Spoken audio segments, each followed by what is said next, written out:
বসুন।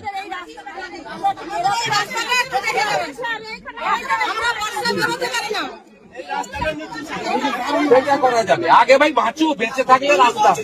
সব হিন্দু ঘরে ধ্বজ লাগাতে হবে কাল সকালের মধ্যে, সব হিন্দু ঘরে ধ্বজ উঠবে, একদম সেপারেট করে দাও এখানকার এই সব জিহাদি মৌলবাদীদের সাথে আমাদের হিন্দুদের। দেখুন আপনারা নন্দীগ্রামের মেজো খোকাকে, মানুষ বলছে রাস্তা হয়নি কেন, আর উনি কি বলছেন রাস্তা পরে হবে, আগে প্রত্যেকটা হিন্দুর ঘরে ধ্বজ লাগাতে হবে। বলি মেজো খোকা বাবু, এরম ধর্মের সুরসুরি দিয়ে আর কতদিন চলবে? মানুষ যখন জিজ্ঞাসা করছে যে গ্যাসের দাম 1000 টাকা কেন, আপনারা বলছেন ওই দেখো রাম মন্দির। মানুষ যখন বলছে পেট্রোলের দাম বাড়ছে কেন, আপনারা বলছেন ওই দেখো পাকিস্তানে বোম পড়লো। বলি ধর্মের নামে রাজনীতি করবেন না।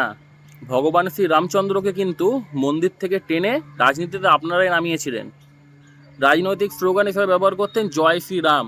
আর আজ দেখুন বিজেপি মুক্ত অযোধ্যা ধাম, কথাটা মাথায় রাখবেন। আর আজকাল বঙ্গে প্রচার করতে এসে নরেন্দ্র মোদী কি বলছে, জয় মা কালী।